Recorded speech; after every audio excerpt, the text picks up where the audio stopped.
In the previous video on past participles, we were looking at how we could break them down into their stem forms as infinitives, how we can break verbs down into their stems, so the blue highlighted sections here, and transform them into past participles. So that was using regular verbs. All of the verbs that are listed here are regular verbs.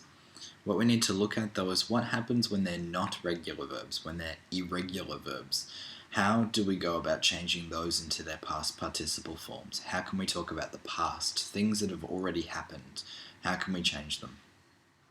Well, we had that recipe from last time where we were looking for our verbs, we were reducing them down to the stem, adding G to the start, T to the end.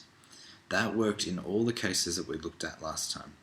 There should also be a link either in the description below or flashing up as an annotation to link you to that previous video if you'd like to review it or to go over that principle again.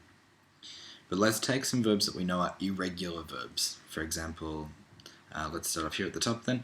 Sehen, to see, fahren, to drive or to travel, lesen, to read, essen, to eat, gehen, to go or to walk, schreiben, to write, schwimmen, to swim, and springen, to jump. All of those verbs are irregular verbs. If we go back to our principle though, that first recipe about finding the verb, reducing it down to its stem and adding the GE and the T, the first couple of verbs here we can see almost follow that exactly. Almost. So I can see that with the stem of say sehen, I can still see my stem is in there. I can still see that the stem of fahren is present in there. And same goes for lesen. But then I go through them and I get down to say gehen, to go or to walk, and suddenly it's changed on me. Suddenly I can't keep it quite the same. I've had to change the vowel. So no longer can I keep that the same with the GE, instead I've had to change it. So it's gone from gehen to gegangen. If you look at the next one, schreiben, you also see that we've had this change from the E and the I to an I and an E. So E and I has changed to I and E, which we know also creates that sound shift in German. If it's an E and an I, we always stress the second letter there. So if it's an E and an I, it's said like the English I. If it's I and an E, it's just said like a longer E sound. So it goes from being schreiben, E and I, schreiben, into geschrieben. Schreiben, geschrieben. We've also come across another issue in schwimmen. We know that the double M sound is still in there. The M is still in the schwimmen and geschwommen. But again, we've had that vowel shift. It's changed from the I into the O. Not only that, but we can see if we look down as well in springen, similar situation, we've had that U shift. So even though in a lot of these we can see that there's the EN endings that have stayed the same, we've had some other changes along the way, and they're not always predictable, hence why they're called irregular verbs.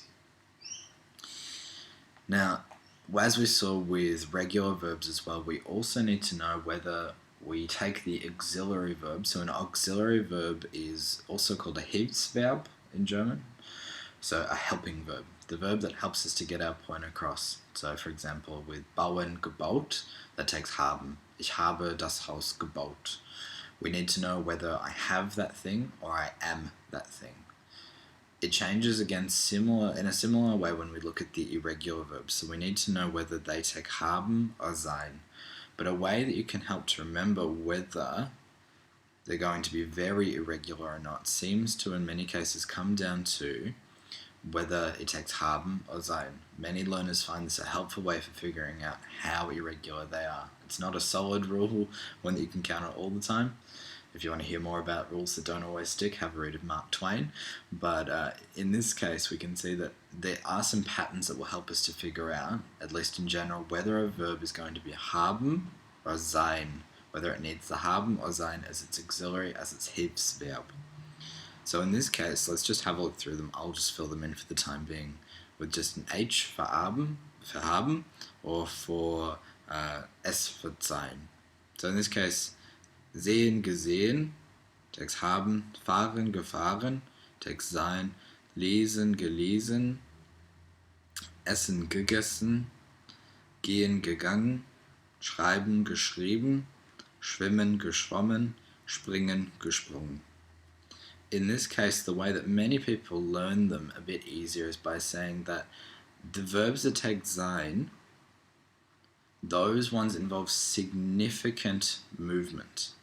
We know that verbs like, say, essen, so to eat, essen, to eat, essen, gegessen, we know that they involve movement. You know, we're moving our mouths in order to chew food. Or if we look at lesen, we know that we move our eyes when we read pages or pieces of text, and that our hands might move the pages of a book, or might flick across the screen on a tablet.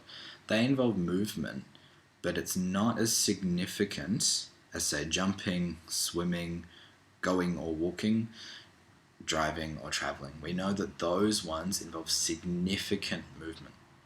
So in order to help you remember whether or not it's Hilfsverb, its helping verb, its auxiliary verb, whether that's a haben or a sein word, consider how much movement is needed for this.